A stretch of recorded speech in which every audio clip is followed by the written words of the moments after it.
திராவிட முன்னேற்றக் கழகம் 2026 சட்டமன்ற தேர்தலில் மிகப்பெரிய தோல்வியே தழுவும். 2026 சட்டமன்ற தேர்தல் அதிமுகவிற்கு ஒரு திருப்புமுனையாக அமையும்.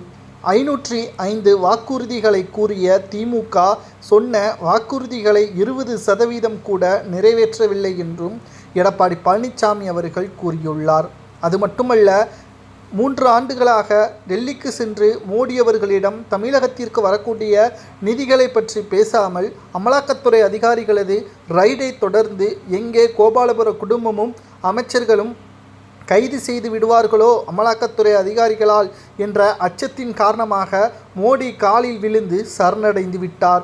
மேலும் மோடி அவர்களுக்கு பல்வேறு சலுகைகளையும் திமுக கொடுத்திருப்பதாகவும் எடப்பாடி பழனிசாமி அவர்கள் தெரிவித்திருக்கிறார். அதாவது, தமிழகத்தில் 2021 சட்டமன்ற தேர்தலில் வெற்றியடைந்த திமுக வெறும் 3.5% வித்தியாசத்தில் வெற்றியடைந்தது.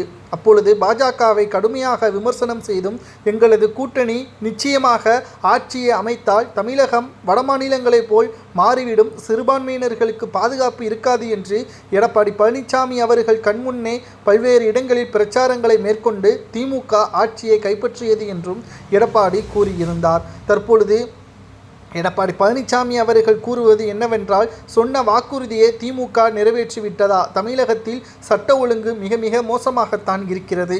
அது மட்டுமல்ல, 2026 சட்டமன்ற தேர்தலில் திமுகவை மக்கள் வெறுத்துவிட்டார்கள். திமுகவை மக்கள் மன்னிக்க மாட்டார்கள். குறிப்பாக திராவிட முன்னேற்றக் கழகத்தின் அமைச்சர்கள் மக்களை இழிவாகவும் அவர்களது உடல் ரீதியாகவும் மன ரீதியாகவும் சமூக ரீதியாகவும் காயப்படுத்தியுள்ளார்கள்.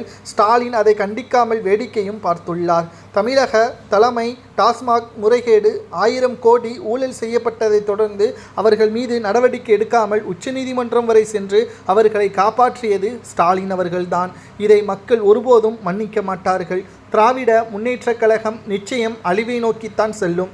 2011ஆம் ஆண்டு திமுகவின் நிலைமை எப்படி இருந்ததோ 10 ஆண்டுகள் அதேபோல் தான் 2026லும் மாறும்.